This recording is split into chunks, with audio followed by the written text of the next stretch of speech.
Yes, happy Wednesday. Happy Wednesday, everyone. What a great show we have tonight. I'm so excited. Jared Kushner has joined us this evening.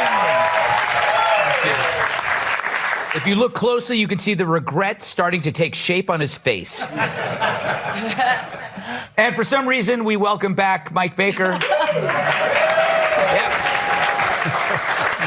Let's hope he can complete a sentence using only 50 ums and 24 groans. Oh, that's my one. Yes, Mike Baker, when you need a coherent thought in 24 hours, don't call him. Yeah. All right, so ever since Joe Biden's speech from the innermost circle of hell, I've been thinking a lot about the future of this country. He warned us of a terrible threat. And no, not that he ate fiber before boarding the roller coaster at Six Flags. It's the extreme MAGA Republican who apparently number in the dozens, or perhaps millions. We really never get a head count on the threat. We're not even sure they have heads. But the vagueness of the threat certainly is convenient, mainly because it's hard to count something that doesn't really exist. Unlike, say, the persistent and violent crime we now experience every single day across this country. Oddly, none of that is caused by people in red hats.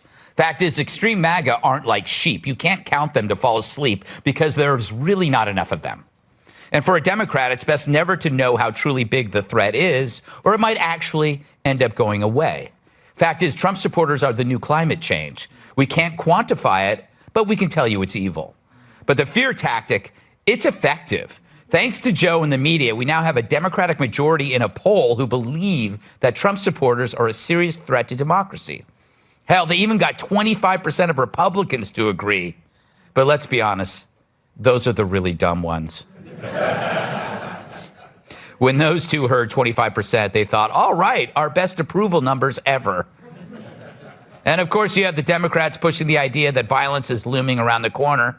Here's Eric Swalwell in between bouts of rampant farting and having sex with Chinese spies, talking about the coming wave of violent Republicans. They are so out of alignment with mainstream America, where they can't win the majority of votes in elections, that they now are more comfortable with violence than voting, because that's their only path to enacting their political agenda. Huh. Remember when that guy ran for president? Yeah, neither can he. I think he polled lower than Kamala Harris, which is like saying you polled lower than anal warts. No offense to people with anal warts. It's a common problem. Mike? It's nothing that ointment can't clear up. Yeah, it's true. So I decided to do some research about this MAGA threat. I know, as a big star, I shouldn't have to do that. But it was either that or bare-knuckle boxing with Dagan McDowell in her office. Besides, my intern was busy with my laundry. Killmeat is such a heavy bleeder. So, since Joe and the media never ever named the actual threats, preferring it to be an amorphous, anonymous blob like man-made climate change or Joy Behar's body odor, I wanted to see if I could put a name to this demon. Perhaps it's one of these Republican candidates running for office. After all they ever talk about is pornography.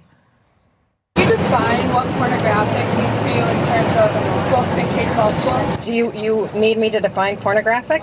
I mean, I can if you want me to. I can read you. All right, so there's two naked people, and they are acting out a sexual act. So in multiple different sexual acts. Do you want me to send you some so you can see them? Yes. That would be fine, because I feel like it would be a little awkward. We've got 20 here to show you. I love her. I really love her. Why did she stop? Honestly, I kind of wish she'd kept going.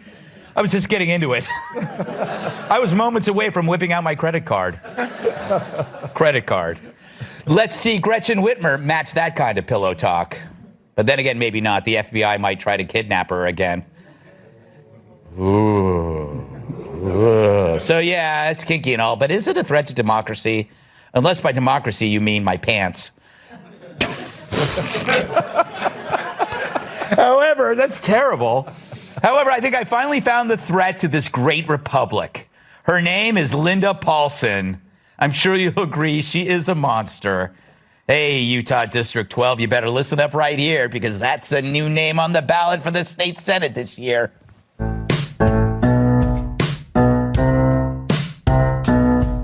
Hey, Utah District 12, listen up right here. There's a new name on the ballot for the Senate this year.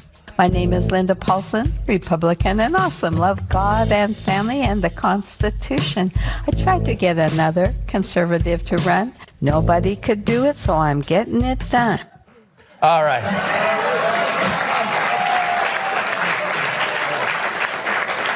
She's rapping and she's adorable.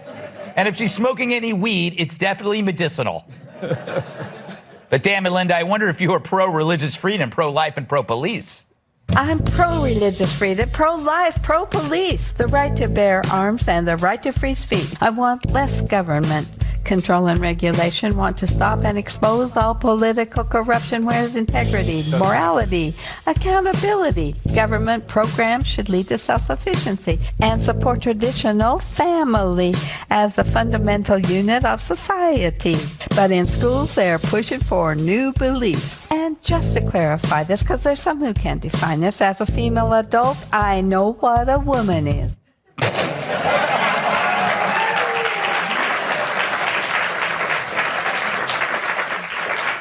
Yes, she knows what a woman is. Quick, someone introduce her to Ketanji Brown Jackson. But no wonder she's dangerous. She thinks there's two biological sexes. I hope the DOJ, the FBI, and the IRS have her on their list and not for overusing the AARP discount.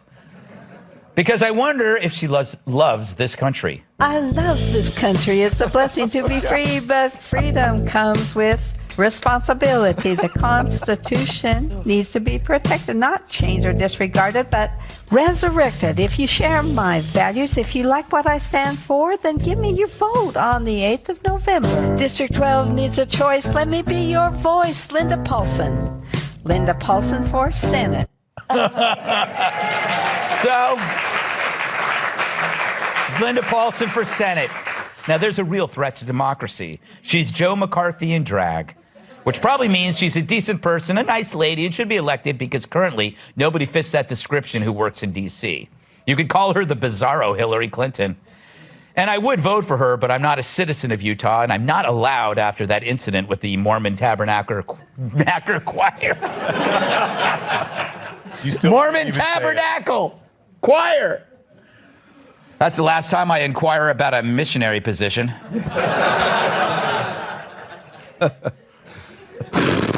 Still, if that's the face of the Republican Party, no wonder the Dems are scared. A senior citizen who likes to rap?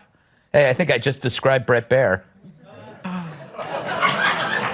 Somewhere, Vanilla Ice is rolling in his grave. Let's welcome tonight's guest. He brought Democrats grief by bringing peace to the Middle East. Former senior advisor to President Trump and author of the #1 book, Breaking History, Jared Kushner. He does his best work undercover and under the covers. Former CIA operative and host of Black Files Declassified on Discovery Science Channel, Mike Baker. She's like a Beanie Baby. Cute, but we all thought she'd be worth more money by now. Fox News contributor Kat Tipp. And fortune tellers call his palms War and Peace because they take forever to read. I know. My massive sidekick in the NWA World Television Champion, Tyrus. Jared, congratulations. #1 on the New York Times bestseller list. I bet they're thrilled. They really enjoyed putting it there, I can imagine. Yeah, there is one flaw. I checked the index. I'm not mentioned in this book at all. I think that was the first version you were in, but it must have gotten cut, so we apologize for that. Would you please put it back in? I expect an entire chapter on how I influenced the administration. What do you, do you feel like you are a threat to the democracy because you're part of the Trump world? According to what I hear, sometimes I do think they are. I think what the people in Washington didn't understand about Trump voters is that they wanted things like low gas prices, low taxes. They wanted peace in the world. They didn't want to have wars in Ukraine or, China being provocative. And that was really why I wrote the book. I wanted people to understand all the things that happened during the Trump administration, despite all the craziness you would constantly see in